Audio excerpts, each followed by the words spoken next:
Okay, greetings, everyone. I'd like to thank you for joining us, either live or on the recorded YouTube and other video streaming services. My name is Kali Akuno. I'm representing the Institute for Social Ecology and Cooperation Jackson. And this is a part of our ongoing series about race and the climate and ecology that we're doing with ISE. Today, I'm honored to bring a brother who I feel like is a brother from another mother that we've been working together to pull many things together on a couple of different fronts. But I'm honored to bring, Daniel Ding um, to continue our conversation, ongoing series about the counter-revolution in Sudan. And today we're going to be talking about the Abyei region and its ongoing struggle for self-determination, regional integration, and regional development. So, yeah, just by way of a little bit of, well, I'll let you introduce yourself, Daniel, because the accolades are long. But I'll let Daniel introduce himself. He's working with the organization amongst many called Dead Crow, that we're doing some joint work around. And we've somewhat quietly, just so folks know, and for transparency, Cooperation Jackson's been doing a level of fiscal sponsorship with a project with DECRO, working on delivering various types of aid to folks in Abyei region and relocating back to Abyei into South Sudan. And we'll get into why in the midst of this kind of counter-revolution and civil war that's ongoing, why this particular effort is so important, and then why, why it hasn't been receiving its just kind of coverage, particularly in the United States and Western media. So, Daniel, welcome. For this one in particular, we're letting folks know, given that Abyei is not a region that has been widely discussed or widely covered in the United States or Western media at all, even before this this kind of civil war started. We are going to give a lot of time to set the table to provide some historical context and rationality, because it's very, very important. Without that, it's going to be hard to put some of the things that Daniel is going to cover, I think, in its proper historical context. Because it's this, trust me, the IBA is at a intersection of a tremendous amount of historical struggle in the African continent that you really need to understand. So, Brother Daniel, if you can just, take a second to introduce yourself, and then let's get into it. All right. Well, first of all, thank you. Thank you, Brother Kali. I appreciate it. Thank you for inviting me on the show.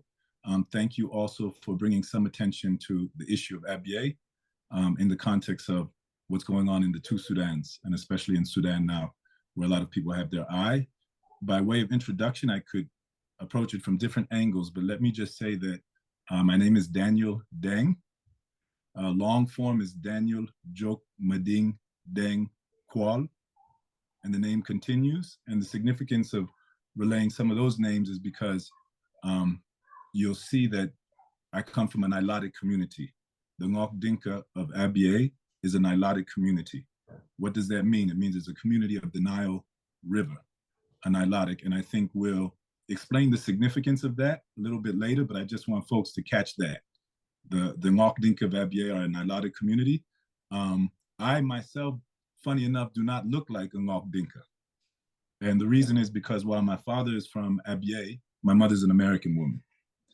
So I am binational. I was born in Washington, D.C. and raised in Washington, D.C., but I am also a member of the Ngok Dinka community, and been back in Africa since 1997 working across the continent, first in Congo, Kinshasa, then moved to Zimbabwe, worked in Southern Africa for many years, South Africa, back to South Sudan from just before the independence in 2011 until 2018. Currently, I'm in Kenya, where I'm operating with a research and advisory firm called Dead Crow. So that's a quick introduction to who I am, and ready, jump in. So yeah, let's get into it, brother. I think the first critical point uh, for this session, and reminding folks we're going to do a two-part session on Abyei. But the first critical point, what is Abyei and its significance to the current situation in the two Sudan, Sudan and South Sudan? Okay. Abyei was defined by the Permanent Court of Arbitration in The Hague. Many people know about the ICC, the International Criminal Court. You know, that's in the news these days because of what's happening over in Israel.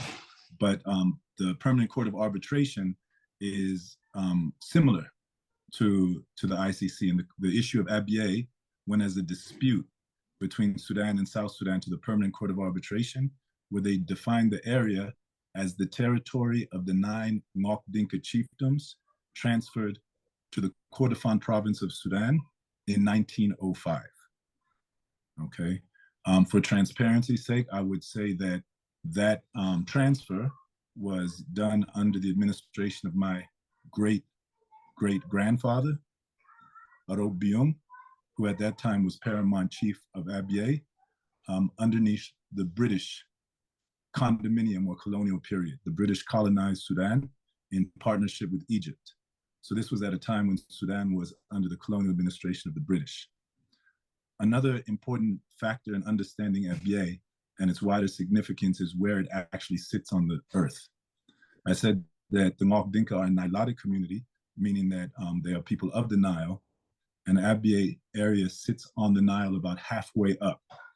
I think everyone knows the Nile River is, among the longest. I think it might be the longest river in the world. It runs from the center of Africa in the area, what we call the Great Lakes, right along the Ruwenzori Mountains, and on the eastern side of the equatorial rainforest, where we find Rwanda and Uganda meeting. It gives birth to the White Nile that flows northward up towards Egypt, and it waters the land of South Sudan. In fact, the name Sudan comes from the swamp, the largest swamp in the world called the Sud. And the Sudan comes from that. Sud also means black in Arabic, so it's also known as the land of the blacks. And it flows up. And about halfway up, the grasslands give way to the Sahara Desert, and you have the meeting point between the Arab, Islamic world and the African world. And Abyei sits right at that cusp. And I think the significance of Abyei has to be understood in terms of the history of the southward expansion of Islam and Arabism, right, into Africa, following the colonial expansion. And basically, it's reached South Sudan, and Abyei is on the front line of that historical process. So that's geographical and locational terms where Abyei is. Abyei is also a disputed region between Sudan and South Sudan. Both Sudan and South Sudan claim it, and both of them have been fighting over it. And in large measure, it's because of the waters of Abyei. It's a very rich area, I said, just on the southern border of the Sahara Desert, where the more fertile and arable lands of Africa begin. This is the process of the southward expansion of the desert, right? And Abyei has been at the front line of that expansion, is at the front line of that expansion. And so the local communities all share the water of Abyei. And this has made it a contested area locally in terms of the consequences of going either north or south, the consequences of being part of Sudan or part of South Sudan, the consequences of having an international border drawn between communities that have historically shared the waters of Abyei. And these are tough communities. These are warrior communities. These are cattle keeping communities. These are ancient communities. North of Abyei, you have the Misriya Arabs, who are the southernmost peoples of the Arab world. Okay, and they are the most marginal, and they are the most peripheral, and they are the most black. And then you have the Dinka of South Sudan, also sharing the waters of Abyei and having customary ownership of the land. And so the issue of where Abyei belongs concerns the local communities as well as the national governments of Sudan and South Sudan. When the Comprehensive Peace Agreement signed in 2005 led to the independence of South Sudan in 2011, after a 21-year war of independence, Abyei was meant to vote on the same day as the South as to whether it would go to Sudan or South Sudan. That vote was denied on the day of, and Abyei was left behind, and South Sudan became independent. The people of Abyei are kith and kin to the people of South Sudan. They have a cultural connection in that they are part of the African, Christian influenced world, whereas the Miseria who border them to the north are part of the Arab Islamic influenced world. And this creates a tension between the communities, an identity conflict between the communities, which is also an important part of understanding Abyei. The last thing I'll say, in just saying what is Abyei and what is its significance, is Abyei is an oil producing area. Abyei was actually the place where oil was first discovered by Chevron in the 1970s and explored. And in fact, Chevron had concessions across the entire Sudan. They were the sole concession owner until conflict actually began in Abyei, the precursor to the war between North and South Sudan that led to the independence of South Sudan started in Abyei with a local rebellion called the Abyei Liberation Movement.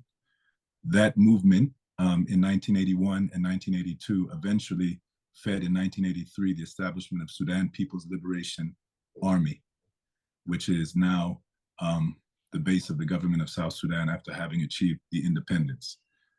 Chevron, when the fighting started locally, pulled out, and the Chinese National Oil Company came in. And since that time, the government of Sudan has been producing oil in Abyei in partnership with the government of China, the Chinese National Oil Company. And part of the agreement was around how to manage the oil of Abyei. This is another contested issue, another reason why Abyei is so complicated. We know oil is a sticky thing, and also why Abyei has broader international significance because of the presence of these major partners, especially China and also India, in the management and the exploitation of the area's oil. Yeah, we definitely have to come back to all of it, to that last piece in particular. How is that really playing out? That may be more for the second session. But before we move on this one, if you could say just a little bit, because I also want to set some things up for number 2 that you had mentioned. If you could talk about a little bit more, Daniel, about British colonialism and the partnership with Egypt, right, and how that came about. And what I want to get folks to, just to let folks know, was, the British, just a little editorial, the British displaced the Ottoman Caliphate or the empire, and set up kind of a joint ruling operation with some elements of the Egyptian, kind of elite ruling class, which had been put in place by the Ottomans, right, the Mamelukes folks,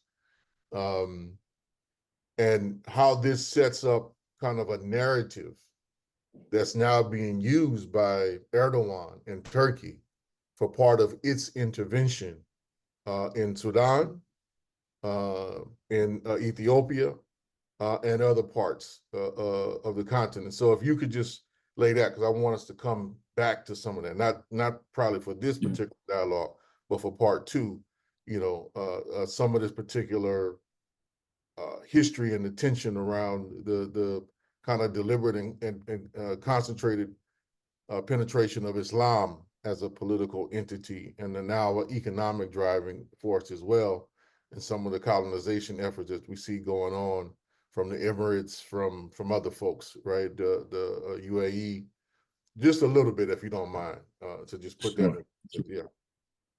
Yeah. Okay, I guess the short answer to that is that Sudan, as a united country, was ruled by what they called the Anglo-Egyptian condominium. And what that basically was a joint venture over the entire territory of Sudan. And we're talking about a massive territory. Mm-hmm. At that time, the biggest country in Africa. Towards the north, it borders Libya, Egypt, Ethiopia, Uganda, Kenya, Eritrea, Uganda, I said, Congo, Central African Republic, and Chad, in addition to having a coast on the Red Sea. So we're talking about a mega country and a mega colony.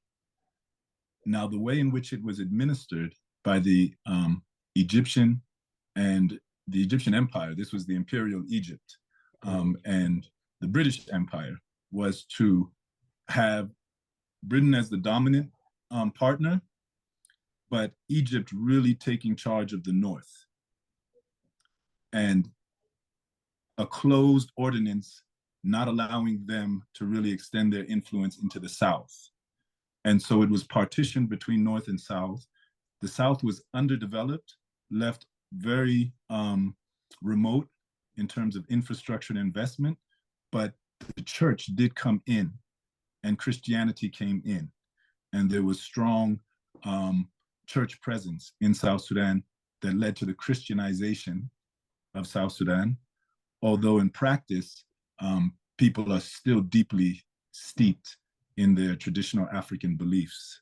And in many ways, Christianity has morphed with those amongst those people who have adopted it, and many are still out of the catchment of these monotheistic religions and still practice the ancient religions of the Nilotic people and the Bantu people of South Sudan.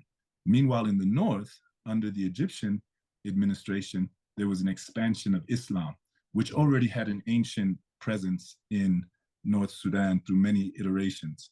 And so the Arabic culture was spread, Islam was spread, the Arabic language was spread, and this created a real contrast between the northern part of the country and the southern part of the country. And Abyei sits right in the middle between those two.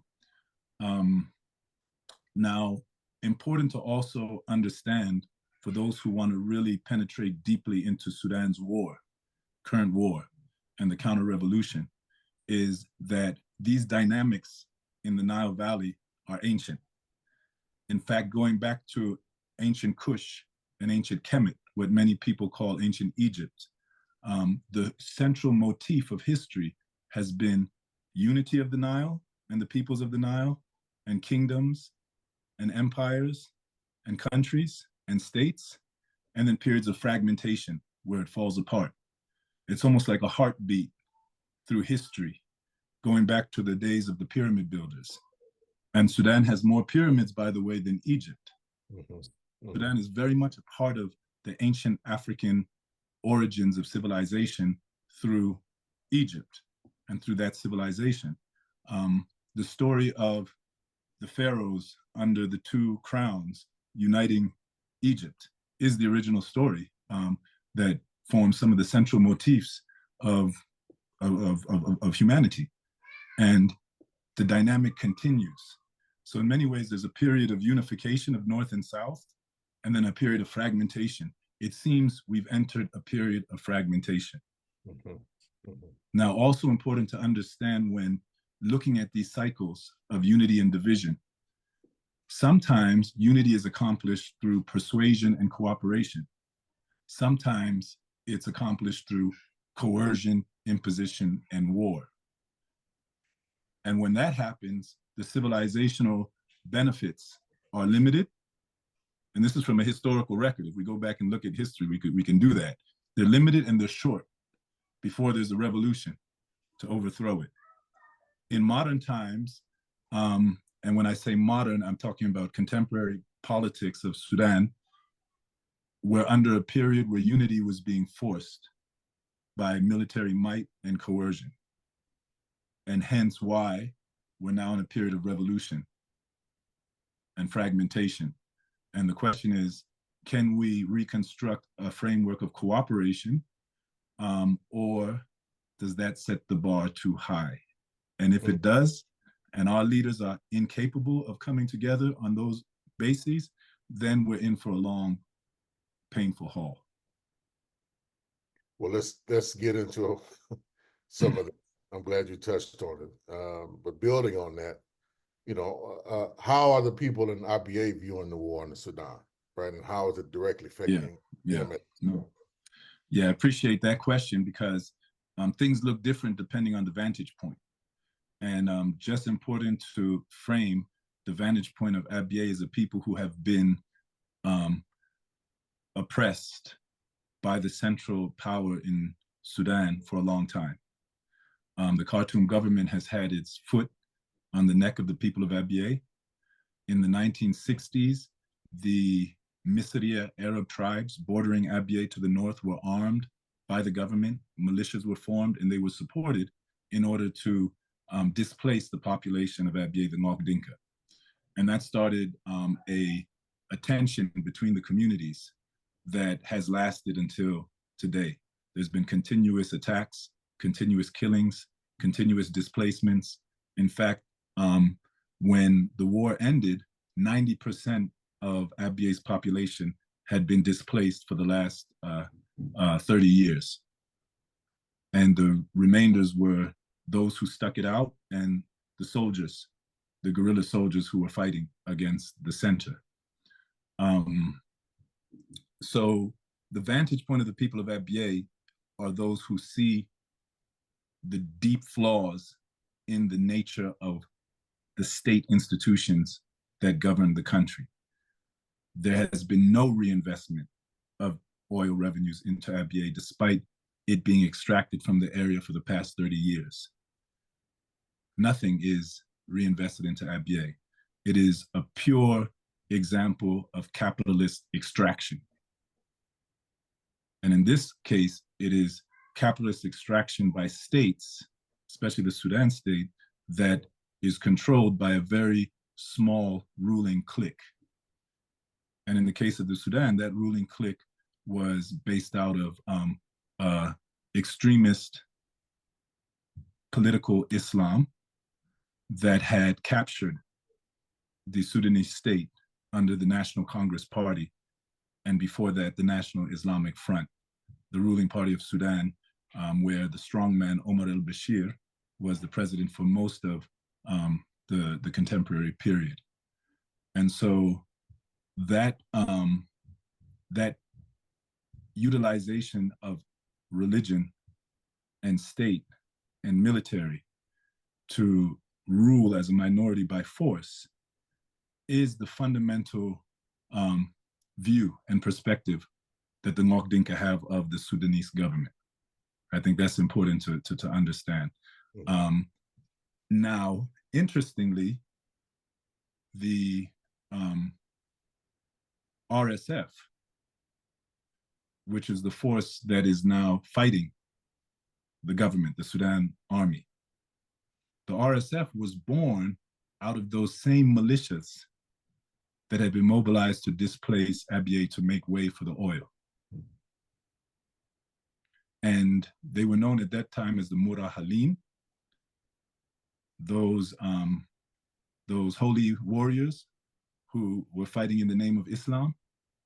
They then became the Janjaweed when they moved their focus to Darfur.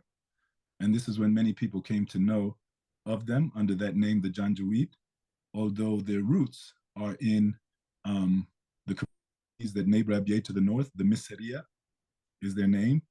And their attacks on Abyei, which led to the Southern Rebellion.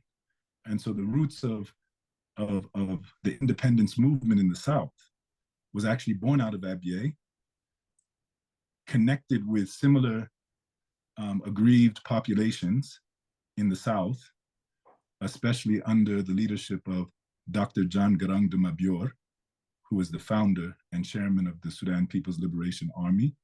who the people of Abyei supported, and which in 2011 became the ruling political party of the independent South Sudan, which is the world's youngest nation. The Misriya have now turned their guns for the first time from fighting the southern people and the Ngok Dinka to fighting Khartoum, their former paymasters, those who had organized them into militias in the first place, those who had built them into a paramilitary force, and then those who eventually incorporated them under the Rapid Support Forces and General Hameti as part of the army, whose collapse is the reason why there is war now. The proximal reason, the root causes are much deeper, but the proximal reason is a fight between those two elements of the same army. So the people of Abyei are looking at this and wondering to what extent this war can address what Dr. John Garang called the fundamental problem of the Sudan, which he defined as a system of marginalization that discriminates on the basis of race, religion, and ethnicity. And from that simple problem formulation, he envisioned a new Sudan that would be free of discrimination on those same grounds. And it was around that vision that he built the resistance movement. And while the resistance movement started in the South and was even fought against by certain Northern Sudanese communities that were mobilized into the war on the basis of Islam, over time, the vision of a new Sudan actually took root in the north, in Darfur, in the Nuba Mountains, in Blue Nile, in Nubia to the far north, and Bija in the east. These Islamic African communities, who themselves had been marginal and exploited by the center, started waking up to this vision of a new Sudan. And they started rebelling as well. And actually, General Hameti was the main counter-revolutionary force being used to suppress those movements that had been born out of the southern struggle and had spread to the north. And you could say that the fallout between the Sudan Armed Forces and the Rapid Support Forces, the fallout between General Burhan, who is the commander-in-chief of the Sudan Army, and General Hameti, represents the final piece of the marginalized communities of Sudan turning against the center.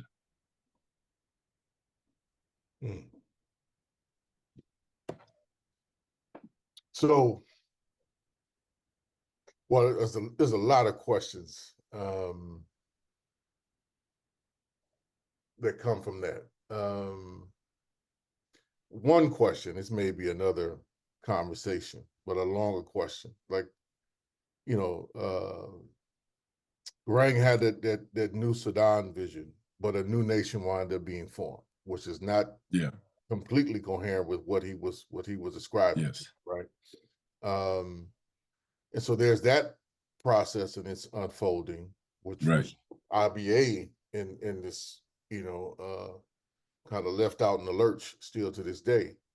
So there's that process. But what does it mean?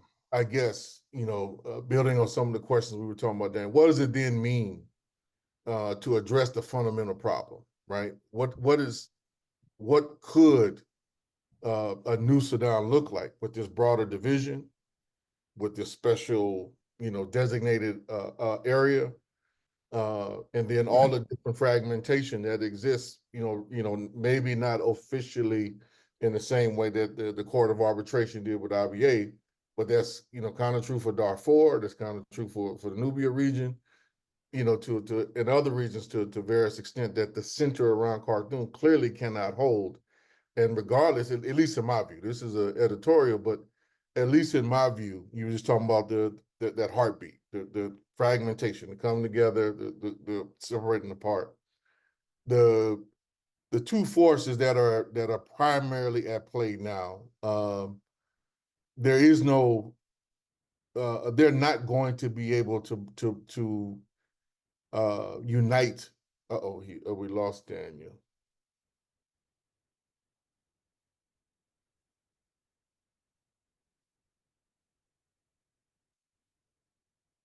Give us just a quick second, hopefully, y'all.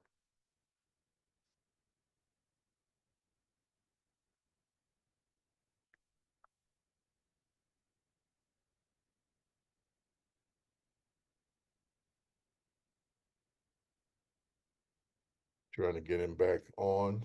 There you go.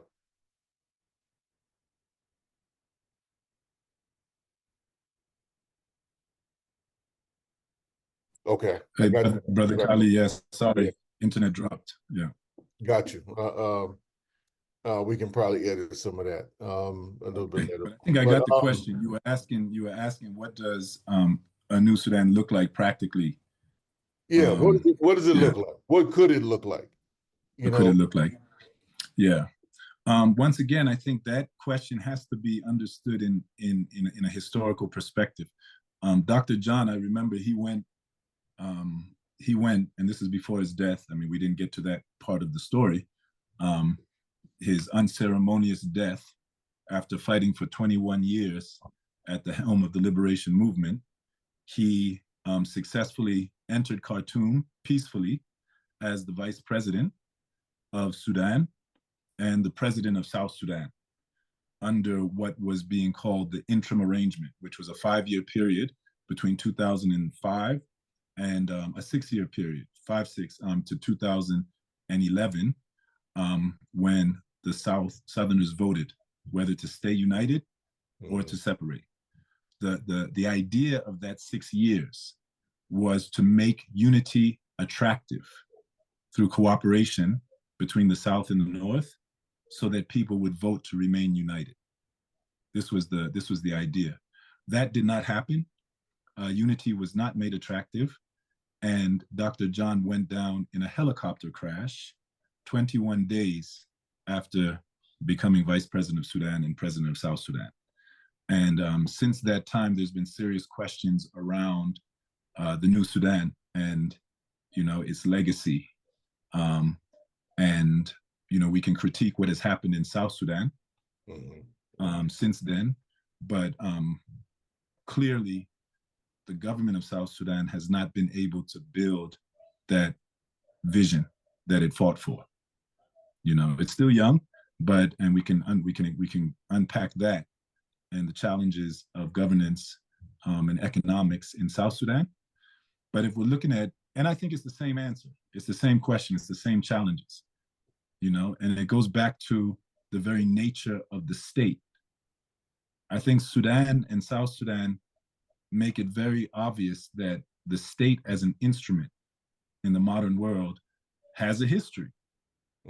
It is a colonial construct that was designed to centralize power for the purpose of resource extraction. And the state has still been serving that function in both countries. While at a certain point, it was to colonial so-called masters. Now it's to political elites who managed to capture power. And so, like many other countries, the question of the modern state, especially the post-colonial state, and how to recalibrate the state, whether it can actually be recalibrated to serve a different purpose, to go away from serving the purpose of extraction to serving the purpose of regeneration, of value, circulation of value at the community level, whether it can truly serve the people of the country rather than serving foreign conspirators who then were the colonialists but now are international capital. This is a big challenge. It's a big challenge. And there are different ideas for what that might look like politically. People talk about federalism, different forms of decentralizing and devolving power from the center to the communities. And when we say communities in the Sudanese context, communities are ancient fragments of kingdoms and nations that we currently call tribes, but have long histories before colonialism, and that have pre-existing political structures and ways of organizing. Like the Ngok Dinka of Abyei are organized into 9 chiefdoms. And the communities are structured according to age sets, with very clear roles for the warriors and the elders, and ways of making decisions, and ways of sharing resources. And these indigenous practices are still operating, but they haven't been lined up with the modern state. And so the modern state and the bureaucracy is largely in conflict with these indigenous systems. So one of the things which challenges both Sudan and South Sudan is to reconnect, or to connect, let me say, the state to the people, right? Through decentralization and devolution of power down to the local structures which exist, which in some cases are tribal structures. Sudan also has a long history of cooperation. In fact, there's been longer periods of peace in the Nile than there has been war. Some of the ancient civilizations, even in more recent history, managed to have peaceful transition of power over centuries, if not even millennia. And this was done in the context of different groups interacting. So that formula of how to coexist, right? To coexist within a single country under a single political formula is something that the Sudanese have not yet found in modern times.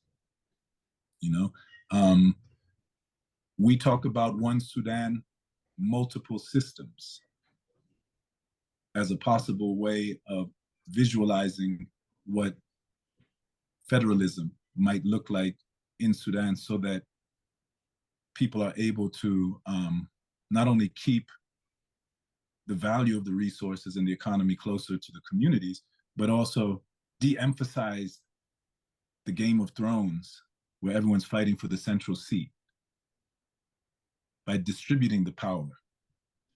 The problem with all of these formulations is that ultimately it comes down to several men and whether they're willing to do the right thing,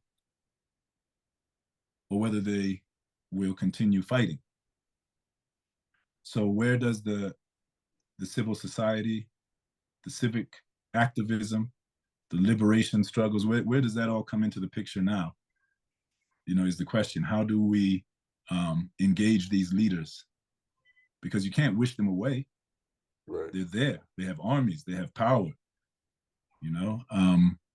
And I think Sudan made that very evident when they decided to assert their military dominance and sideline the civilian component of the peace process.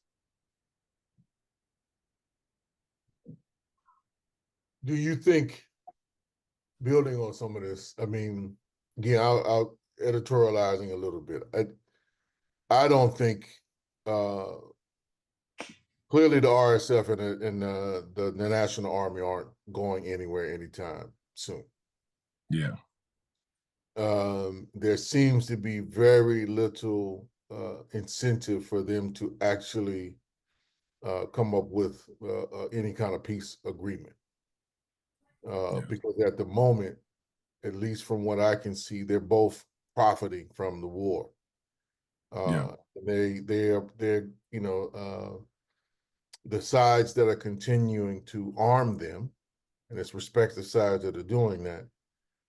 They're both continuing to extract the raw materials that they want and that they need, be it oil, be it gold, I think there's diamonds, food production.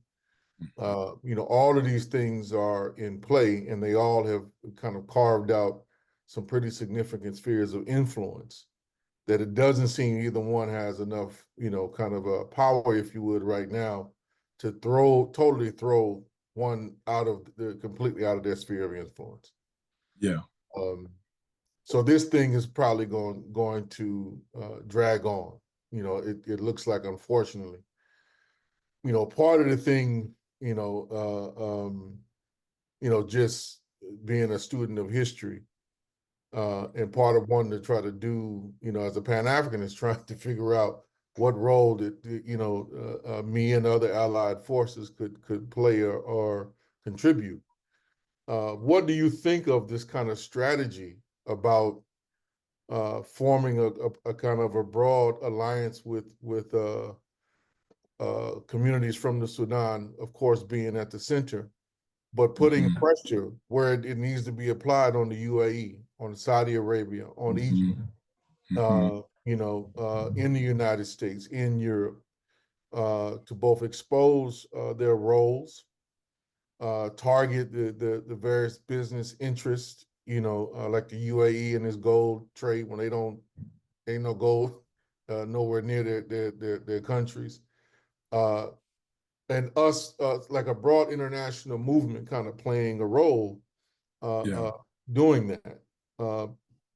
That's part one of the question. Part two of the question is, why it seems why that's weak is because the most forces, and why we're doing a show like this, we don't really have forces in the United States, don't really have long-standing connections with forces in the Sudan or Abyei or the South Sudan.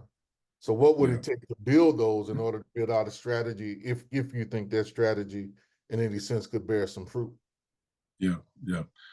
I like the strategy. It's an important strategy. Probably there's multiple planes of action, which are all important, and ideally they can kind of ladder up to the fundamental challenge, which is for these leaders to stop fighting and to agree on a framework for peace and inclusion. And I think the starting point in terms of a vision that everyone could kind of buy into and help articulate is just what the dividends of peace along the Nile actually means, how significant that could be. Remember, we're talking about a mammoth, especially if you take the two Sudans, and Abyei in the middle. And for us, it's hard to think about one or the other because we're kind of like, the child caught in a divorce. You need mommy and daddy, and in that sense, we think about both Sudan and South Sudan. This country of 1 million square miles, right? Vast resources with borders of 10 countries in the Red Sea. Now you see the major world powers are fighting over a port on the Red Sea. So this is not insignificant. We're talking about a country that supplies a significant amount of oil to China. China is right there. We're talking about gold in active production as well as in the ground, in addition to all the other minerals and the water and the arable land. We're talking about the possibility for a breadbasket of Africa, to feed Africa. We're talking about a stabilizing force in the Sahel and in the Horn of Africa. So the vision is compelling, and I think that vision has to be sold, and it has to be sold to the leaders, but it also has to be sold to these international actors who have their hands in the cookie jar. And you mentioned a few of them by name. They're all in there, from China and the oil to Russia and the UAE and the gold, to Saudi Arabia, to Egypt. Egypt has access to the waters of the Nile under a colonial agreement with the British that gives them almost, don't quote me on this, but I think it's 98% of the rights to the Nile River, based on a colonial agreement. Yeah. So the resources goes all the way down to about, Ethiopia. 11 countries who are beneficiaries of the Nile are all involved, and now there's a potential, war between Egypt and Ethiopia over the Renaissance Dam, which Ethiopia has built in order to produce the electricity it needs to develop. So what we're talking about has significant implications for regional stability and development, right? Now, where does multilateralism come into this? And is there a possibility for all these governments who are influencing in a negative way by supporting one side or the other, right, arming one side or the other, benefiting from one side or the other? Is there a possibility that they could switch their approach and encourage these leaders to actually work together? Is that vision of multilateralism, including through the United Nations, is that a good strategy? My impression is that actually the only thing multilateralism can do, meaning all these different governments being involved in trying to help find the solution, is encourage the bilateralism, which is the direct engagement between Burhan and Hemeti, between SAF and RSF. And that only really happens when a very strong external player decides to step up, which is unilateralism, and force the issue. Traditionally, that has been the United States of America. Mm-hmm. Traditionally, the United States of America has had the clout and at times the interest to play that unilateral kind of disciplinarian to say, y'all are going to make peace. And that's actually what happened when the Comprehensive Peace Agreement was signed between Sudan and South Sudan that ended the 21 years of war.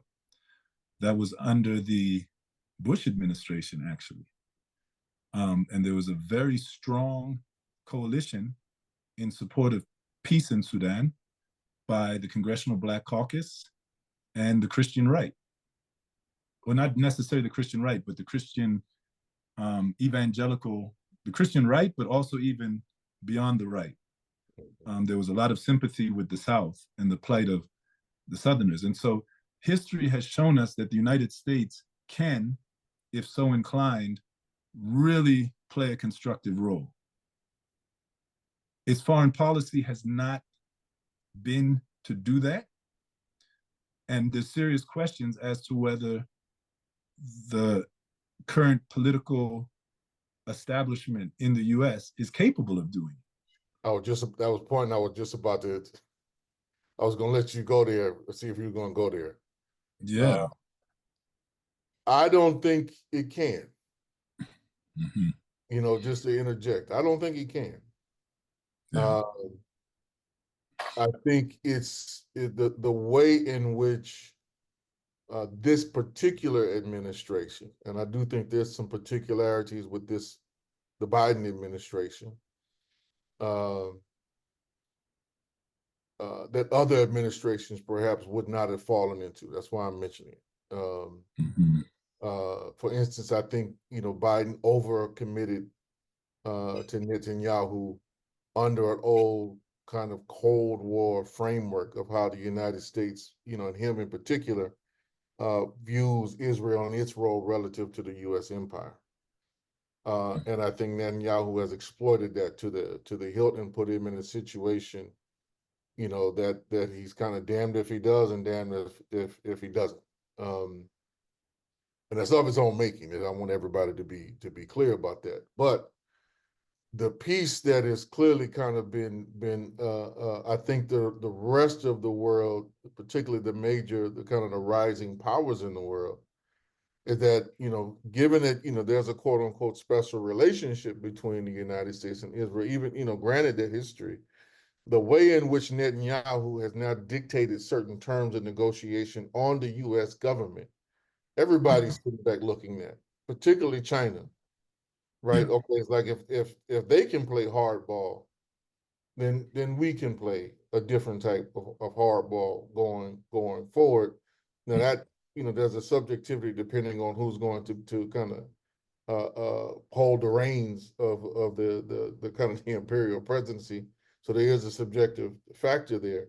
But without question, I think everybody is studying, the major players are studying what's going on. And there's a real question as to is the United States now overextended? Yeah. And that is not fundamentally clear. And why I'm saying that if you would have asked me 2 weeks ago, I would have said yes.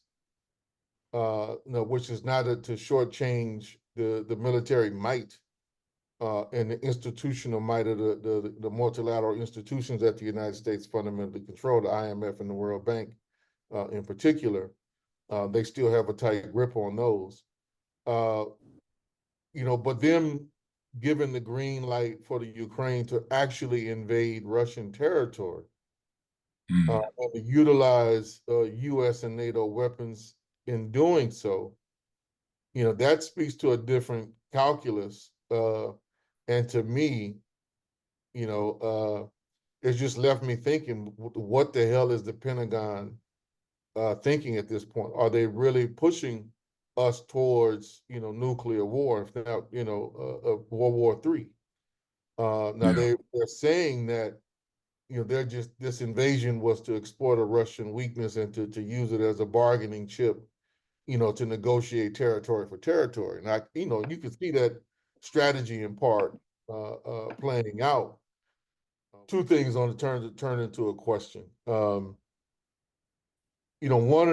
of the assessments, at least the with the organized forces that I used to be a part of, it was our assessment that part of the reason why the South Sudan became the newest nation in the world was because of the role of China and its intervention.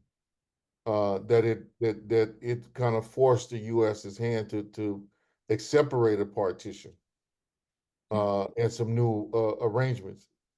And that, in what we're now talking about, almost 2 decades since that came right from the 2005, we're almost looking at 20 years now. Is that part of your assessment and other Sudanese forces assessment? And then I want to, with that, Daniel, come back to more about Abyei particular, right? And how this is playing out in Abyei. You talked about the oil, talk about the extraction from the Sudanese government. Is that extraction now being, is that being controlled by the RSF, or is it somehow that's still being controlled, by Right. SAF? Even though, because clearly I think the RSF controls most of the territory in the southern part of Sudan, if I remember correctly. So how is Right. that playing out, right? And Yeah. I'm sure the Chinese are being, quote unquote, as neutral as possible. That's typically kind of their role, but they are in a situation themselves where, to protect their investment, they probably having to choose a side, right? At least subtly. So how is that playing out? And then this piece around, you mentioned, I don't want people to lose sight of that. Like you mentioned that 90% of the population was displaced. I hope folks understand what that means, right? To Yeah. be you can be dislodged from your homeland to that degree, particularly in the modern era. How is that playing out now in the context of the Civil War? Yeah. That's several questions Um, layered on, but yeah, I got it. I think it's a good layering. Starting with that question of what the real U.S. driving interest was in supporting the independence of South Sudan. I had a good line of sight into the relationship building with the United States government that Dr. John Garang meticulously labored on for many years in order to build a constituency in the US in support of South Sudan. And I think one thing is sure, a lot of individuals played very critical roles in building relationships with policymakers. So there's an element, I think, where we can't underestimate that it was the Congressional Black Caucus and certain individuals who really, who really took to heart the cause. And it was others across a bipartisan alliance that really moved things through interpersonal lobbying, relationship building. And at the same time, I wouldn't doubt that there was a broader enabling environment that had to do with a competitive, aspect to China's dominance. Because remember, Chevron had all the data, they had all the concessions in Sudan. And now China came in and took over the entire thing. So we're talking about a significant geopolitical chess move that occurred to the benefit of the East. And it wasn't just China. China was the dominant partner in the oil operating companies called the Greater Nile Petroleum Operating Company and Dar Petroleum Operating Company, two of them. In both cases, the CNPC, China National Petroleum Corporation, was the dominant partner, but also the Indian National Oil Company and the Malaysian National Oil Company.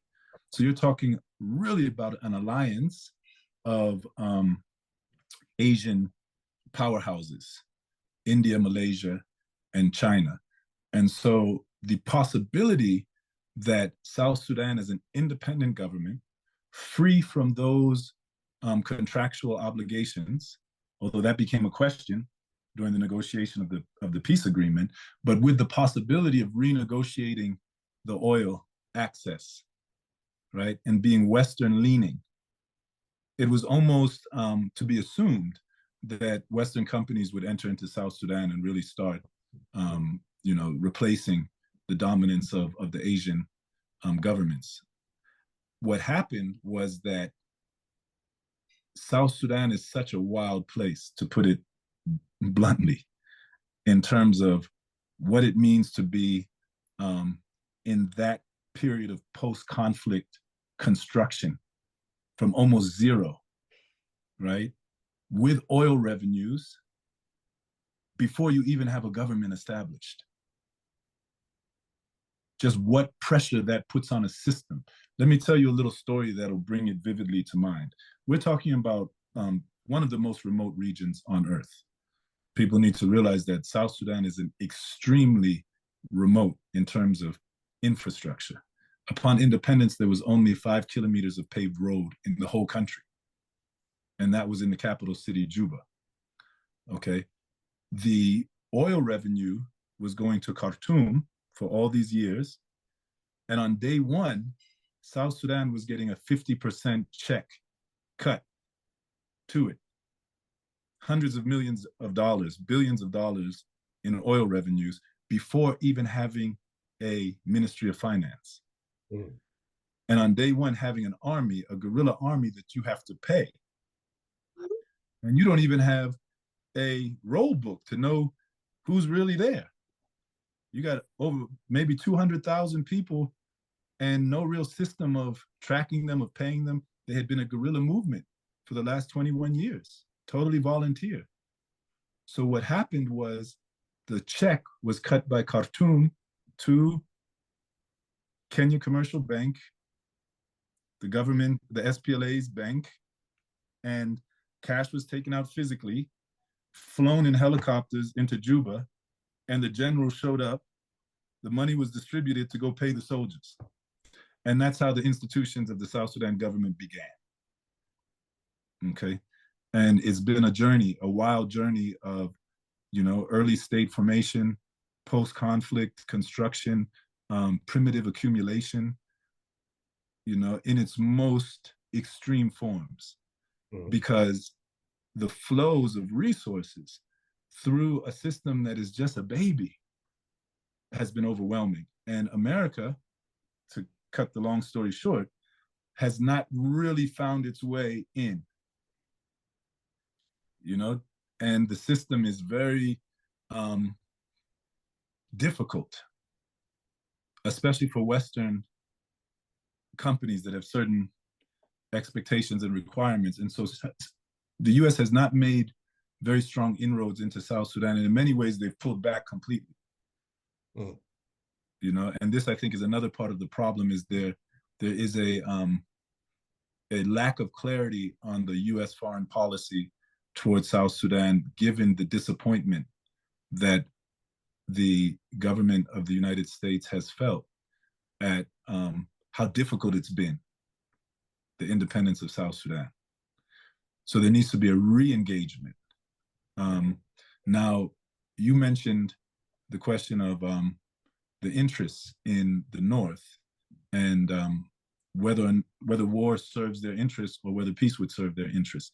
I think the real question is whether they could coexist or not. because definitely what's happening now is the pie is just shrinking for everyone. Because of the conflict in Sudan and because of the poor administration of South Sudan, the oil production has gone from upwards of 650,000 barrels a day down to 120,000 a day. So the overall volume of oil to be shared has greatly diminished because of conflict. And if they decided to cooperate, that would be drastically increased. But the question is, would they be willing to coexist and share? Do you see what I mean? Or have they defined this in zero-sum terms as either SAF or RSF? And Sudan is not big enough for both of them, right? There's what they call the ripening of a conflict, when a conflict becomes ripe for resolution, right? A mutually harmful stalemate, where you eventually realize that you can't defeat the other militarily. I think there will be a time when that realization dawns on both sides. Perhaps then there will be some opportunity. There's definitely grounds for an agreement in terms of wealth sharing through cooperation, but that still leaves the bigger question, which is, would they share that also with the people? Right, I was going to bring, because that's would they share that with the people? And this is where your idea about number one, I think if they don't, then there will be more conflict, because the people will fight as they always have. So eventually the question of resource sharing has to factor in communities. So when we talk about political federalism, so that power and authority is decentralized and distributed within a system of governance, right, that corrects the fundamental problem of Sudan, there's also the question of the wealth sharing. That formula has to be built in. Abyei was supposed to get 2% of the oil revenues from the Abyei area since 2005, according to the Comprehensive Peace Agreement. 2% was supposed to be in trust to the Ngok Dinka. 2% was meant to be in trust to the Misiria, who border us to the north. 2% for the local government, and 2% of the southern state and the northern state bordering. So you can say 8% was supposed to remain local, and the rest going to the central government. That in and of itself is peanuts. Not even enough to clean up the environmental damage. But none of it was even given. To begin with. It's all been taken. It's all been taken. And so the greed, of the formula reflects the colonial pedigree of the modern state. Just being handed over to people from the country. So I think there's so how do we bring about a situation where these leaders not only agree to make peace amongst themselves, but to make a deal with their people and to structure it into a system of governance and revenue sharing that actually stabilizes the country. Dr. John Garang had a vision of what he called peace through development. And he was very clear in the way he formulated it. And for me personally, I think this is the most important slogan, that if we were to really understand and champion as people of the two Sudans, it could reestablish Sudan as a powerhouse. We will use oil revenue to fuel the engine of agriculture as a front line of an integrated rural development that takes towns to people in the villages where they live, so that they don't have to flock to the towns where they will end up in slums, unemployed. That is what is happening across Africa as people migrate from the rural areas to cities that don't have the opportunity structures to accommodate them. So his vision, which was the SPLM vision, is actually a vision who is still needed. It's a dream deferred, but it's a dream that needs to be reawakened if there's to be peace in these two countries. Right now, Hemeti, his forces are all along the border. controlling vast parts of Sudan under the RSF. And what's happening is aggrieved Southerners, militias from Southern tribes who feel that they are being marginalized in the same way that the South felt when it took up arms against the North, right? People are saying, you Southern government, you were supposed to be a liberation government, but you're a chip off the old block. There are people who feel that way. And many of them have now gone to join Hemeti's forces as well. Mm-hmm. That's something that people are not talking about. Mm-hmm. You see? And it's because Hemeti has said, number one, that he is fighting for a new Sudan, that he is fighting on behalf of the marginalized people. And so that vision appeals to Southerners. It appeals to the people of Abyei because he's saying, in essence, that he is like the biblical Paul, who on the road to Damascus saw the vision of a new Sudan. And in his case, it was the vision of Jesus Christ, right? And he went from being a Roman mercenary persecuting the Christians, like Hemeti was an Arab militia leader persecuting the Southern Africans, to actually being a champion of their cause. So people want to know, is Hemeti that, is he Saul on the road to Damascus who became Paul? And has he truly championed that vision? Because if so, then we need to listen to this man.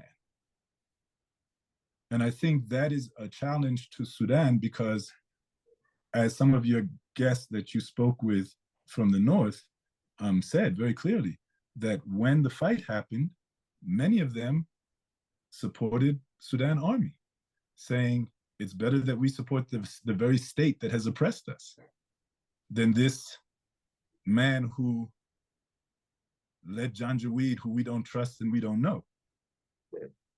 You see what I mean? So in that sense, there's a big question mark out, because it's also possible that the control that he has over his forces, such that he can build a different vision, is weak, you know, and that he may be committed to certain things, but he has to demonstrate and prove. Number one, he needs a political organization to articulate a political vision. If that's truly what he is standing for, is a transformed Sudan, he has to articulate it and convince the people, because he hasn't. He has to have a humanitarian dimension. He's earning resources through the sale of gold. He needs to demonstrate to the people that, in addition to fighting a war, if it is a justified war, that he is committed to helping heal the pains and the wounds, which is the humanitarian wing, which is very important. And he needs a human rights focus so that his soldiers act like model citizens and not the way that they've been trained over all these years when they were Janjaweed. So it needs a total formulation of the way in which they see themselves in their role. You know, and these are the challenges for the RSF, even in the areas under their control. And it's important to us in Abyei because they border us directly to the north. We're a long way from Port Sudan, but we're right next to them. And we're concerned with the way in which they evolve. If they're going to be a de facto government over our northern neighbors, you know, then people want to see that those words which have been said are demonstrated through actions. Mm-hmm. You know, and the big concern is, what does it mean for Southern militias to be incorporated into the RSF? Yeah, that's a everything you stated is a tall order. You know, yeah, that's a tall task, and the dynamic is, even if he is on that road to Damascus, that don't mean his general. Yeah, that don't mean his generals and captains and sergeants are necessarily on, or like the UAE said, okay, you want to switch the game, we can just get one of your generals to replace you. You know, Yeah. war is that Yep. ruthless. Uh, Yep. so, you know, that's another piece. But I think, you know, in the time we got remaining, coming back to Abyei, do you think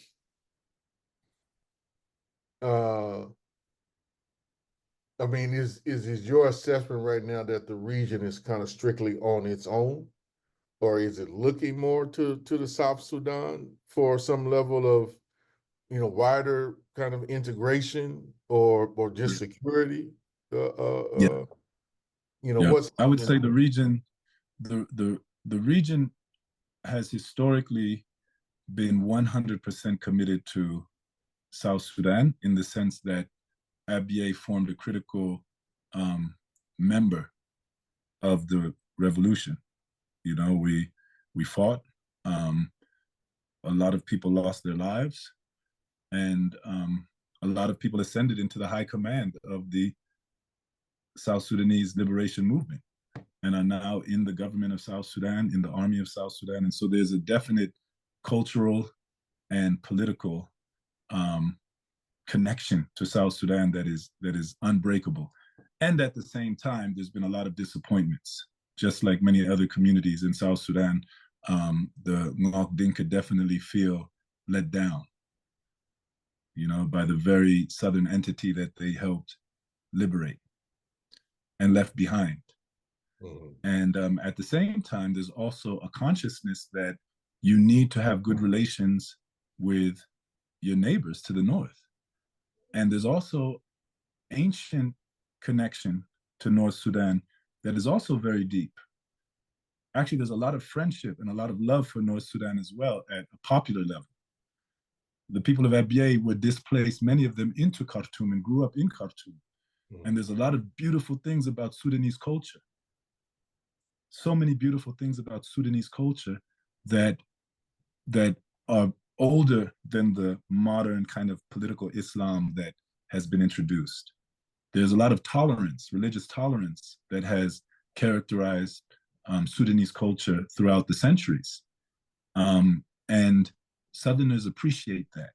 They appreciate the food, they appreciate the music, they appreciate the language, and they are very much part of that. And they've assimilated it as well. And so I think the people of Abyei yearn for peace. They see possibilities of greatness if people can reestablish those ancient ties that bound them, right? And at the same time, they are being let down by both North and South to such an extent that they've had to look within. And this is very interesting to me as kind of an observer, but also a participant and someone who is concerned with community development more broadly, right? What does it mean to really rely on yourself in the absence of government services and protection? Um, and I believe that the people of Abyei are very resilient, and they are going to stand firm and strong, regardless of the situation to the north and the south, while trying to pioneer the peace, even locally, with the neighbors immediately surrounding, starting with the Miseria and the other neighbors to the south, and forming a strong alliance. That's what's happening now. Um, we're all busy with that. There's a lot going on. And I think going back to your earlier question about the role that civic movement across even countries, right, um, can play in helping to tilt the balance in the favor of peace, you know, to tilt the power in favor of the people. I think the solidarity building is really important. How it looks is a strategic and tactical question, you know, that needs to be discussed and thought through. How do you actually build solidarity practically, you know, you know, across the region, you know, yeah, I think that needs to be thought about. I do think that Pan-Africanism is a very powerful organizing principle because Sudan is conflicted over its identity. And that's part of the problem is that um, we need to find our place in Africa, you know, as a country, to affirm those roots in African soil, you know, to connect to the African neighbors and the African Union, to do more trade, right, to open up, kind of like Libya did when they made their shift, you see, and at the same time, keep those strong connections to the Arab world. Mm-hmm. Do you see what I mean? We need to keep and we need to affirm that the Arab identity within Sudan is legitimate and beautiful. And at the same time, it's not exclusive, right? Sudan has many other peoples as well who are also legitimate and beautiful, you know? And so that solidarity building has to extend, first of all, internally across those lines, you know, and I was listening to some of the people who spoke before me on this same series and seeing that the community action committees, right, that really have been holding the revolution, they have such an important role to play. And it's nice to see that they're evolving into these kind of economic recovery committees and humanitarian entities while the space to participate politically has narrowed, right? So that's going to keep them strong. That's going to help them evolve with deep roots in community, such that when that space opens up, they're able to step into it, and also that they can continue to find other ways to organize politically across communities. That needs to extend also further. That can't just be in and around Khartoum. That has to extend into Darfur, into the east, even into the south. And I think that expansion of the solidarity can extend even beyond. And the more people of like mind that it touches, right, the stronger that movement becomes. And so, you know, I'm not giving a very tactical kind of explanation of how that might look, but I invite that discussion. Well, that's got to play out. It's going to be a lot of experimentation. But before we close out, we do have one question, Daniel, and I'll let this be the end. But part of what I'll just say for part two, and I hope everybody joins us for part two. One of the things that you touched on that I want us to get into, we may have to do a longer conversation, is just a deeper analysis of the geopolitics in the region. Yeah. It's part of some of what you said about like what the United States is, them abandoning the South Sudan. Yeah. We're in a dynamic. I'll just say this to put it out there. We're in a dynamic now where, Somalia has basically been fundamentally without a central government now since 1991. Yeah. Eritrea and Ethiopia have been fundamentally in an ongoing war almost since that time. Ethiopia is in a massive, technically it's supposed to be an era of peace right now, but the central government is still embroiled in some major conflicts, trying to set up, a port in Somaliland and giving them recognition. Yeah. You got Libya, which fundamentally has two, maybe even three kind of governments operating in different states. At the same time, you got what seems to me a deeply delegitimized Egyptian government in the wake of what's going on in Israel around Palestine, and massive destabilization in the Chad and the Central African Republic, and then you get all of this kind of anti-imperialist motion, let's call it that, in the Sahelian region, which is, that whole stretch of which the Sudan is kind of one of the heartlands of. So they, there's a massive transformation which is going on, right? Yeah. Yeah. and the piece around the to me, this is just me, the Sudan seems very central in how that's going to resolve throughout the entire, at least around the Sahelian region, if not Northern Africa in particular, where that goes. And then you got Kenya, right, which is a port area, that comes through. So I think we got to put some of this in a deeper geopolitical context in the next show. But I do want to get some questions and then end from that. So there's a question from Jordan, two questions now. Number one, do you think there's potentially something about an extractive economy, oil base, that may prevent or make very difficult the kind of social revolution based in reciprocity and the redistribution of wealth? Because it's colonialist. I would say not just kind of colonialist, if you don't mind me editorializing, joins colonialist and can only be extracted, owned by a small number of people or states. So that's first question that come together. And then that one, the other one just reinforces what we were talking about there. So if you can tackle that, and then we'll cut it after your answer there, because we normally try to keep these for an hour and a half, and we kind of at that point, and then we'll pick it up again next month. Okay, sounds good. A great question. Definitely oil and its exploitation fits the colonial model and really perpetuates it. In Sudan and South Sudan, it has been centralized. And by nature, it's a centralized industry. I mean, you can do a little bit to decentralize, ownership. But basically, it's a very centralized, extractive, elitist,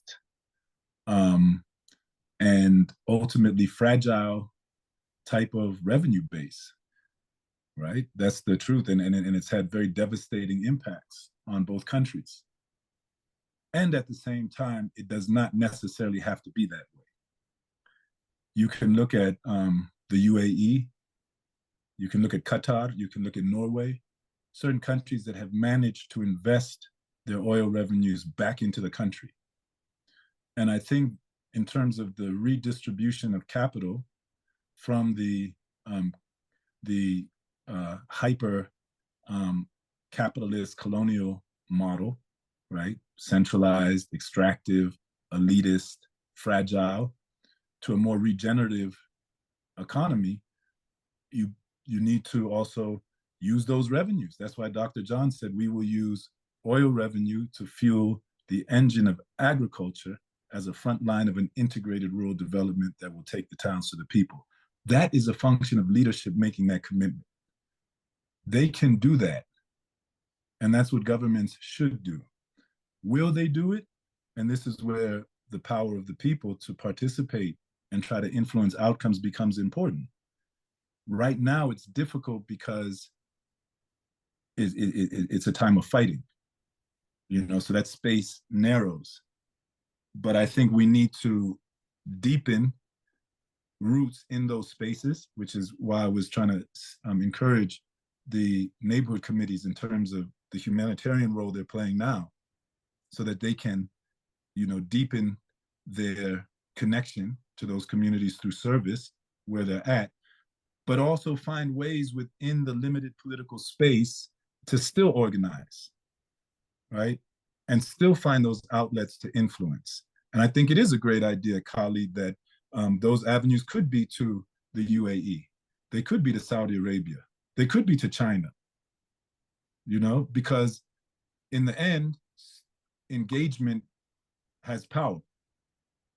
And even countries can move on the ideas shared by people. Maybe China doesn't know how to help stabilize South Sudan and Abyei.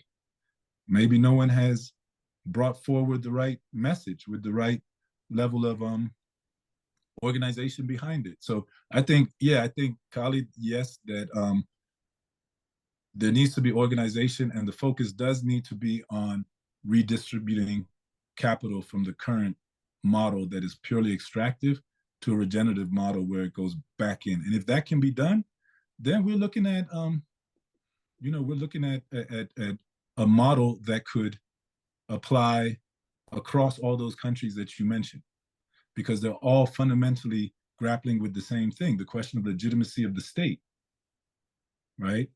And the state has been captured in Sudan by political Islam supported by external factors, right?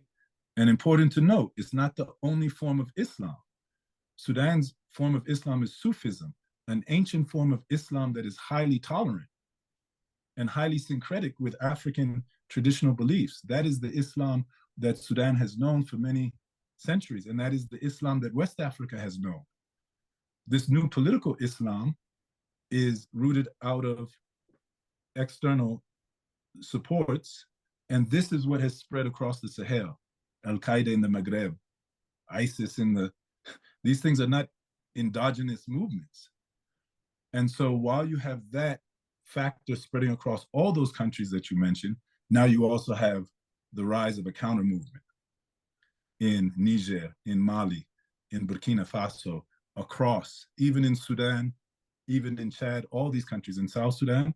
The question is, what is the program of the counter movement? Does it really have a clear vision? Because South Sudan is the perfect lesson that it's one thing to destroy and take over, it's another thing to build once you have it. Okay. That's a conversation unto itself about the last, 70 years of independence on the continent, and we'll get to that point. But all right, out of respect to everybody's time and our general piece, we could go into this, and we will, in some more depth. We'll probably make the next one, I think, about 2 hours. So if you can bear with us for that, Daniel. But I want to thank everybody for joining us today. This will definitely be out as soon as we can get it out. There's a couple of things going on with the IAC, so it probably won't be till next Tuesday. But folks, definitely look forward to joining us for part 2 of this conversation in September. We are going to be doing part 2. I'm gonna have to rely on your memory, Danny. I think we said we're doing part 2 on the 12th of September. So join us at the same time and be on the lookout. And thank you, Brother Daniel, for sharing this knowledge, information, and hopefully everybody who tunes in will listen carefully, diligently, learn, and let's figure out how we build the movements that we need to be in solidarity to build the world that we want. So I want to thank everybody. Until next time, take care. Thank you. Bye-bye.